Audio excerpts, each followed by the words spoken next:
Hey, one other thing. While I'm taking a little break, I'm organizing my garage. You know, I knew from day one that I was just a guy out fucking around. I like doing that, blight photography, alley, shit like that. I don't know why it interests me. I'm still that way. Who knows?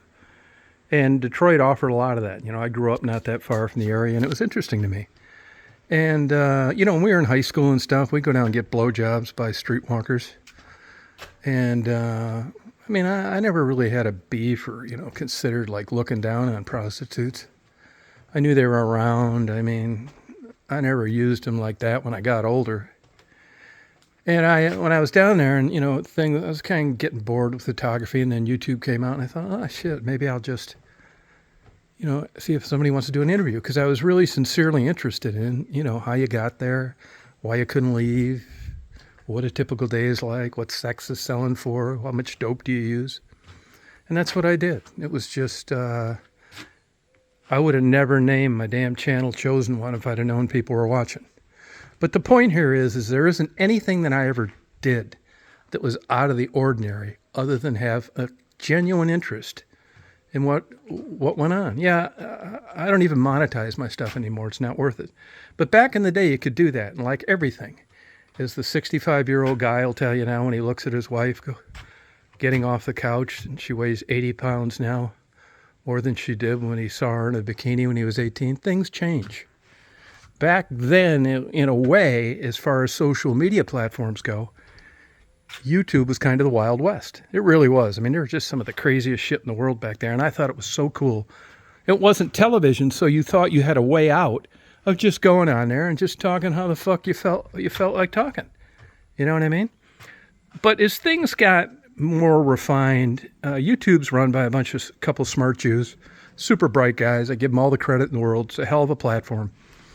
And along the way, they figured out through trial and error that there's a hell of a lot more money with digital advertising and having people that come out and talk about things that don't involve profanity, pornography, drugs, sex, prostitutes, that kind of shit. So when it first started out, they're not liable for third-party content. And that the Supreme Court didn't look at it. They refused to see that case. There was a Minnesota senator or congresswoman that was trying to get them held liable for third-party content, and it went away. So basically, they're covered. But when it comes to a digital advertising sense, you want to make the most money you can with the least amount of bullshit. So as time went on, you started grading yourself. Was there any profanity? Was there any sexuality? And about maybe 8-9 years ago, the heydays of, maybe not that long, 6-7 years ago, the heydays of just going on there and talking about what you felt like were over. I got a strike for making a joke while I was making some food for some birds whose mother had flown into a window and died, some stuff to feed them with. And I said how to make crack. I got a strike for that. Shortly thereafter, I didn't even see this because a lot of times when I was down in Detroit, I would just keep the camera rolling because I was driving, And, I knew there were things on there that I didn't see. It's not like after all, I just got done asking a girl about what blowjobs were going for. What in God's name could be worse than that I thought that I had to keep an eye on? Nothing.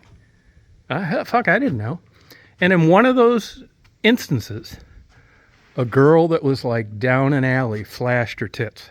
I didn't even see it, to be honest with you. And if I would have, I'd have uploaded it anyway. And I got a strike for that. So back then, I think I had probably about 5,000 videos uploaded.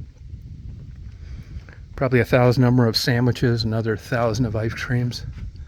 Nothing profound. And I thought, holy shit, man. If these motherfuckers are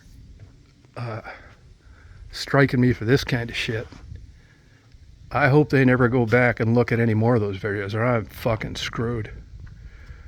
And it kind of went away, and I think after 90 days, the strikes go away. And it's like, fuck, man, I can't believe it, because it looked like they were trying to get rid of me. Well, fast forward now. As time goes on, You realize that when people are paying for digital advertising, that you're better off being vanilla in Disney than you are allowing somebody like me on there.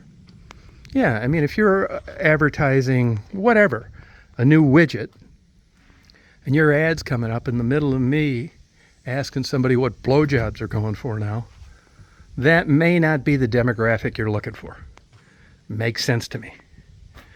So as time went on, and I'm assuming that a lot of people weren't babysitting themselves properly, YouTube started saying, oh, we catch you bullshitting us on this self-grading, and we're going to start not allowing your videos to be uploaded until we take a look at them. Fair enough.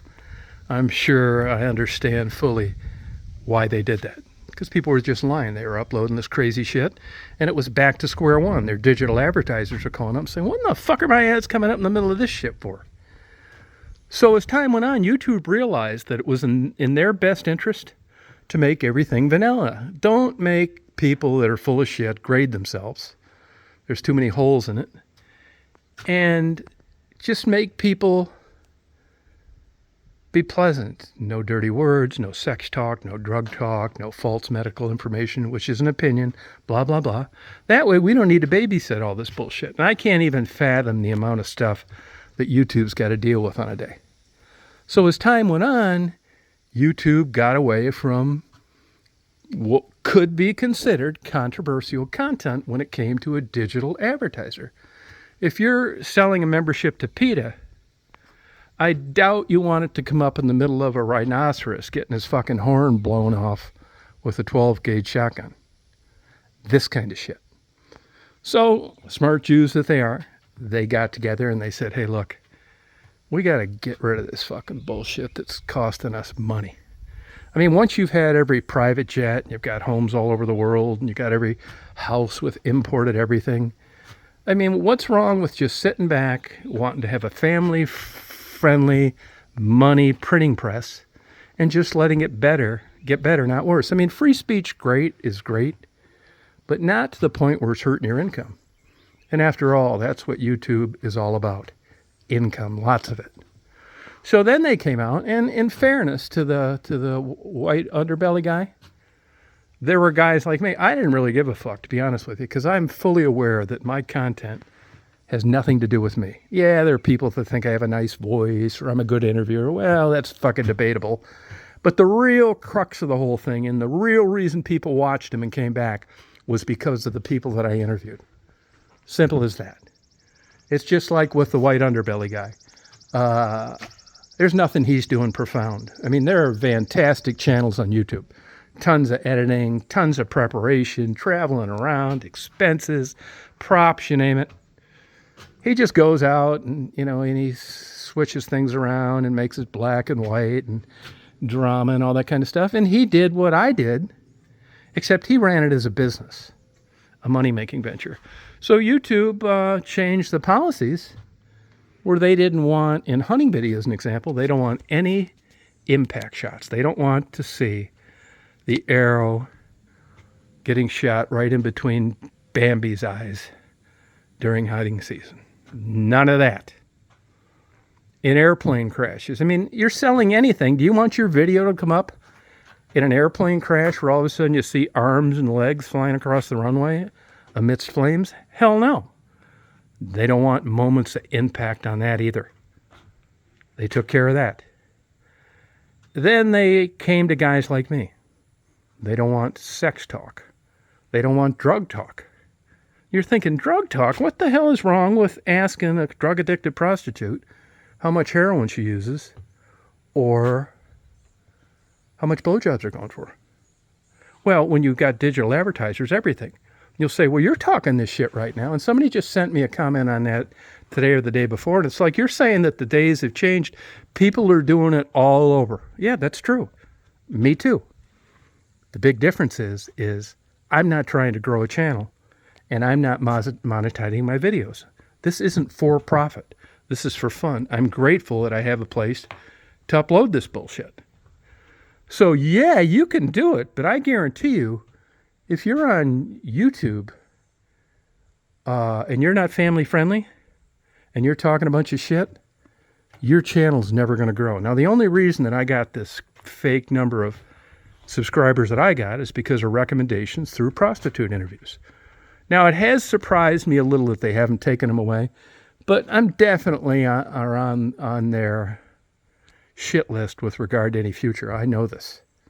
So I already don't monetize my videos, so why would you promote a channel that isn't monetizing their videos? Now, another thing YouTube changed about 3 years ago is in the old days, you could tell whether a channel was monetized or not by commercials. Well, I think it was 2 or 3 years ago, YouTube said, we're putting commercials on everything.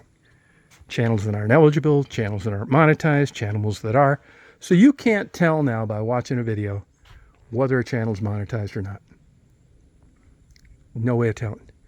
So when I check unmonetized, now they may not be there yet. I'm pretty sure that YouTube isn't recommending me anywhere. Now they'll recommend my shorts sometimes, which may lead to one of the videos that I'm talking about that they don't want any longer. But believe me, none of my old type content is getting me any new subscribers, which I could care less about. I don't even watch that shit, to be honest with you. I've never really been that way. And I'm glad that I haven't, because it's like anything. Rules in condominium, homeowners associations, rules the FAA comes up with, rules at swimming pools, rules at racetracks. Things changed, and they're not always something that you like. It's kind of have a free-for-all. So I'm just going to keep doing what I'm doing. Now, if things keep going the way they are, there is going to be a day where YouTube is going to come and they're going to say, hey, look, this Tom Reed, it was fun while it lasted, but you're tying up tons of server space. You've got 25 or 26,000 videos uploaded that we don't make a fucking dime on anymore. You're unmonetized. You're always talking shit. I'm the last thing they want on there. It just hasn't come to that yet. Now, if I get canned from YouTube, which I fully expect to have happen someday, not from something necessarily egregious, but just I don't fit the game plan for the future with additional income, so be it. I thank YouTube for giving me the opportunity and the ability to go out back then in the day and do that. I mean, it was really one of the top 10 experiences of my life. And I've met a lot of super people from YouTube. I met a lot of assholes too. And I'm convinced every older woman that hasn't been laid in 30 years, that's lonely, somehow finds my channels and thinks that I'm going to be interested in them, which is wrong. Crazy. Go away. I don't want any more friends. I got too many as it is right now. Especially older women. Like I say all along, the good-looking younger women, they're either on a date or they got 10 guys asking them out a day. They can't go anywhere without getting male attention. Not so with YouTube. Fake profiles, fake photos, these fucking filters. I mean, they need to send these people my age range some of these fucking filters to put on their Match.com advertisements. I had kind of like a quasi girlfriend up in fucking Michigan. Translation, she'd blow me when I go up there and I didn't need to talk to her all the time. And we got in an argument, which I was fucking fine with. I don't care. I mean, when you're young and you don't know shit and you're attracted to these women, it's 10. It's on your mind all the fucking time. You're just the happiest motherfucker in the world. But these older women, man, that fucking candle is just like fucking on its way out. You know what I mean? The wind blows, 90-mile-an-hour wind. You just can't quite blow that motherfucker out all the way. But it's still kind of fucking flickering. In other words, I barely give a fuck. But note to young guys out there, is if anybody is like too friendly on YouTube or trying to get a hold of you, or they're always liking every fucking thing you do, or it's fucking, beware. There's something that's a major fucking flag. You talk to good-looking women, any age.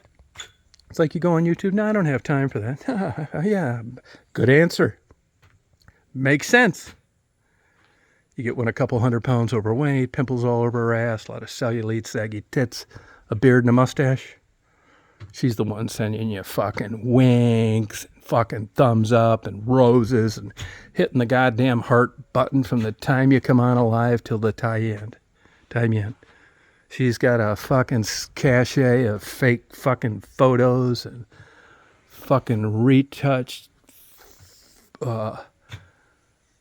avatars from people that look nothing like her. Don't walk, run. But I'm just going to keep on doing what I'm doing. You know, the people that I know now, so when we come on and when I talk this shit and I do these kind of things, who knows when it's going to end. But I'm not violating any things because I checked over 18, no kids, not monetized. What the fuck else am I going to do? You know what I mean? I just going with it.